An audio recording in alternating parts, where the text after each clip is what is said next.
दिसंबर में सूर्य धनु राशि में प्रवेश करेगा। मैं आपको बतलाता हूँ कि ये गोचर आपके जीवन में क्या क्या बदलाव लेकर आने वाला है। आपके टारगेट्स बढ़ जाते हैं, यानी कि यदि आप ऐसी कंपनी में काम करते हैं जो कि टारगेट ओरिएंटेड है, आप अपने फ्रेंड्स के साथ कहीं चले जाएं कि इस ट्रांजिट के अंदर स्वास्थ्य हल्का होगा, ये लिख के ले लीजिए। सोशल मीडिया के अंदर जो ये नए नए मैसेज आने लग गए हैं, यहाँ पर आप लोग फंस सकते हैं, इस बात का ध्यान रखिएगा। दिसंबर में सूर्य धनु राशि में प्रवेश करेगा। सूर्य यानी कि आपकी आत्मा, आपका सोच, आपकी आत्मविश्वास, और धनु यानी कि गुरु का राशि क्षेत्र। जब इनका कॉम्बिनेशन होता है तो आत्मा को नया आयाम मिलता है, सोचने की शक्ति जागृत होती है, बड़ा कदम लेने की ऊर्जा आ जाती है। और हाँ, जो आप बड़ा कदम लेते हैं उसको वास्तव में भगवान ट्रांसफॉर्म भी कर देते हैं एक बड़ी उपलब्धि के अंदर। तो क्या आप तैयार हैं इस गोचर के बारे में जानने के लिए? आइए मैं आपको बतलाता हूं कि ये गोचर आपके जीवन में क्या क्या बदलाव लेकर आने वाला है। एक नई सोच की शुरुआत होगी। सूर्य का धनु राशि में प्रवेश होते ही हमारी सोच के अंदर बदलाव आ जाता है। यह वो समय है जब अपने रिश्तों या खुद के फ्रेंड्स अपने आप आकर कुछ ना कुछ आपको बताना आरंभ कर देते हैं, और ये बात हमको नई नई चीजें सोचने के लिए एक खुला दिमाग भी दे देती है। हम नया कुछ समझना शुरू कर देते हैं, सीखना शुरू कर देते हैं, और बड़ी समझदारी के साथ नए नए फैसले लेने आरंभ कर देते हैं। चाहे वो करियर के बारे में हो, चाहे वो नई स्किल्स के बारे में हो, चाहे मित्र बनाने का हो, या फिर मित्र तोड़ने का भी क्यों ना हो। यानी कि अपनी निजी जिंदगी से जुड़े सारे के सारे फैसले हम अच्छी तरीके से लेना आरंभ कर देते हैं। यह समय रोजमर्रा की जिंदगी के अंदर एक नया बदलाव लाने का है। ये एक ऐसा समय है जब आप अपनी पुरानी रूटीन से अलग हटके नए काम करना आरंभ कर सकते हैं, यदि आपके अंदर थोड़ी सी भी इच्छा शक्ति जाग जाती है। देखिए, धनु आपके अंदर की आवाज होती है, सजिटेरियस। वो कहती है कि ये काम करो, इसको इतनी बुद्धिमानी से करो, ऐसा करना चाहिए, ऐसे नहीं करना चाहिए, नई हॉबीज लेकर आओ, नया काम करने का तरीका सोचो, वो कितना अच्छा काम करता है, उसको देखो, उसको सीखो। ये सब बातें धनु की होती हैं। और एक बात और बताता हूं मैं आपको कि इसमें रिश्तों में नएपन की चाह होनी शुरू हो जाती है।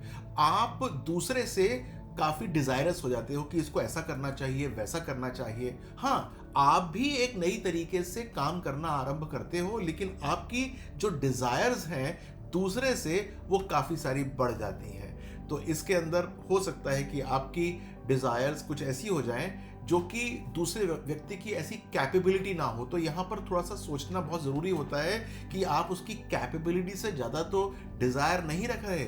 यहाँ पर वो जो दूसरा व्यक्ति है वो आपका रिश्तेदार हो सकता है, दोस्त हो सकता है, आपके अधीनस्थ काम करने वाला हो सकता है, और यहाँ तक कि आपका सुपीरियर भी हो सकता है। यहाँ पर सबसे बड़ी बात यह है कि करियर में बदलाव आना आरंभ होता है, नए नए लक्ष्य मिलने शुरू हो जाते हैं, आपके टारगेट्स बढ़ जाते हैं। यानी कि यदि आप ऐसी कंपनी में काम करते हैं जो कि टारगेट ओरिएंटेड है, तो वो कहेंगे कि भाई ये आपका नया टारगेट हो गया, अब ये वाला अचीव करके लाओ। अब आप थोड़े से परेशान हो जाएंगे, यार टारगेट मेरे पहले ये नहीं हो रहे थे, अब कैसे मैं इनको करूंगा। लेकिन सबसे अच्छी बात यह है कि नए टारगेट्स, बढ़े हुए टारगेट्स भी आपको लाभ लेकर आएंगे। यदि मान लीजिए कि आपका टारगेट कम हो गया है, हल्का पड़ गया है, तो आप समझ लीजिएगा कि आपके लिए ये गोचर फलदायी नहीं है, यानी कि आपके लिए हो सकता है कि ये नेगेटिव हो रहा। रोमांच के लिए भी ये बहुत अच्छा है, यानी कि हो सकता है कि आप अपने फ्रेंड्स के साथ कहीं चले जाएं, किसी मान लीजिए कि रिवर राफ्टिंग पे चले जाएं, पहाड़ पे चढ़ने चले जाएं, या कोई ऐसी ट्रैकिंग पे चले जाएं जहां पर आप पहले कभी ना गए हों। यानी कि रोजमर्रा से अलग हटके आप काम इसके अंदर कर सकते हैं। लेकिन ये बात फ्रेंड्स के साथ नहीं है, ये आपके घर वालों के साथ भी है। यानी कि आप किसी नई जगह घूमने जा सकते हैं, आप कहीं सोचे कि यहाँ चले जाएं, वहाँ चले जाएं। तीर्थ स्थान यहाँ पर भी आप जा सकते हैं। यानी कि हो सकता है कि आपको लगे कि अब मैं जाता हूँ रामेश्वरम और वहाँ पर जाकर पूजा अर्चना करूँगा, तो ये काम भी हो सकता है। ट्राई कीजिएगा, ज़रूर आपको इसका लाभ भी मिलेगा। अच्छा, मैंने आकलन किया सब राशियों का, लेकिन 5 राशि बहुत इंपॉर्टेंट है जिनके बारे में बताना चाहता हूं मैं, और वो 5 राशि वाले अपने आप को देख लें कि मैं क्या क्या बोल रहा हूं, और यदि बात समझ में आए तो अच्छी बात है, वरना आप कमेंट में मुझसे इसके बारे में पूछ सकते हैं कि इस गोचर से उन राशियों के बारे में तो आपने बताया नहीं कि जो राशियां दूसरी हैं, लेकिन जो राशियां मैं बता रहा हूं उनके ऊपर ज़्यादा प्रभाव पड़ने वाला है। और वो सबसे पहले राशि आती है मेष राशि। मेष राशि वालों के लिए आपको अपने करियर के अंदर कुछ ज़्यादा ही बड़े बड़े फैसले लेने पड़ सकते हैं। कोई नई स्किल सेट सीखना आरंभ कर दीजिएगा। हो सकता है कि आपका रेज्यूमे थोड़ा हल्का पड़ गया हो, उसको अच्छा करिएगा, बलिष्ठ कर लीजिएगा, यानी कि नए स्किल सेट्स को ज़रूर सीख लीजिएगा। ये आपके लिए बहुत इंपॉर्टेंट है। दूसरी जो मैंने गणित लगाई थी वो लगाई थी कर्क राशि वालों के लिए। ये समय स्वास्थ्य और रूटीन पे ध्यान देने का है। यदि अब तक आपने ये सोचा ना हो कि मुझे जिम जाना चाहिए या फिर पार्क में घूमना इत्यादि चाहिए या खाना खाने के बाद टहलना चाहिए, तो अब ये एक्सरसाइज का पैटर्न बना लीजिएगा। ये बड़ा इंपॉर्टेंट है, क्योंकि इस ट्रांजिट के अंदर स्वास्थ्य हल्का होगा। ये लिख के ले लीजिए कर्क राशि वालों। तुला राशि वालों, आपके लिए सबसे बड़ी बात यह है कि चोरी होगी। आपके डेटा की चोरी होगी, आपकी चीज़ों की चोरी होगी, आपके स्किल सेट की चोरी हो जाएगी। कोई आपके द्वारा बनाई हुई चीज़ के नीचे अपना नाम लिख के कहीं प्रस्तुत कर देंगे और कहेंगे ये मैंने लिखी है। ये आपकी चोरी हो सकती है। इस चोरी को बचा लीजिएगा। कहीं ऐसा ना हो कि आपका सारा का सारा कंप्यूटर की हार्ड डिस्क कोई ले जाए और आप हाथ पे हाथ धरे रह जाए। धनु राशि वालों, यह आपको ध्यान देने की बात यह है कि कोई नया कॉन्ट्रैक्ट साइन करने से पहले, कोई नई चीज के ऊपर दस्तखत करने से पहले आपको ध्यान देना है। एक्शन लेने से पहले रिएक्शन के बारे में संपूर्ण रूप से देखना है कि वो सही भी आप कर रहे हैं कि नहीं कर रहे हैं। हो सकता है कि ये आपके लिए एक ट्रैप हो। खास तौर से सोशल मीडिया के अंदर जो ये नए नए मैसेज आने लग गए हैं, यहाँ पर आप लोग फंस सकते हैं। इस बात का ध्यान रखिएगा। यदि आपकी मीन राशि है तो आपका फोकस हट गया है, यानी कि जो आपने गोल्स बनाए थे आपका फोकस हट गया है। इसको थोड़ा सा आपको रीफोकस करना पड़ेगा। ब्लर हो रहा है, इसको थोड़ा सा फिर से शार्पन आउट कर लीजिएगा। मैंने देखिए इन 5 राशियों के बारे में बताया है। बाकी राशि वालों के लिए जानकारियां मैंने नहीं बताई है, क्योंकि वो सामान्य है, आप उनको ठीक कर सकते हैं। लेकिन फिर भी आपको जानना है तो नीचे कमेंट बॉक्स है ना, वहां पर अपना कमेंट डाल दीजिएगा।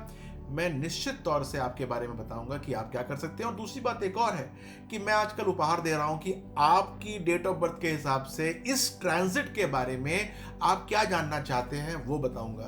तो यदि ये बात आपको जाननी हो तो नीचे कमेंट बॉक्स पर लिख दीजिएगा कि मुझे भी बताइए, मैं उसी पे बताना आरंभ कर दूंगा, चिंता मत कीजिए। तो सूर्य का ये धनु में गोचर एक नई नजरिया देता है, एक नया पॉइंट ऑफ व्यू देता है।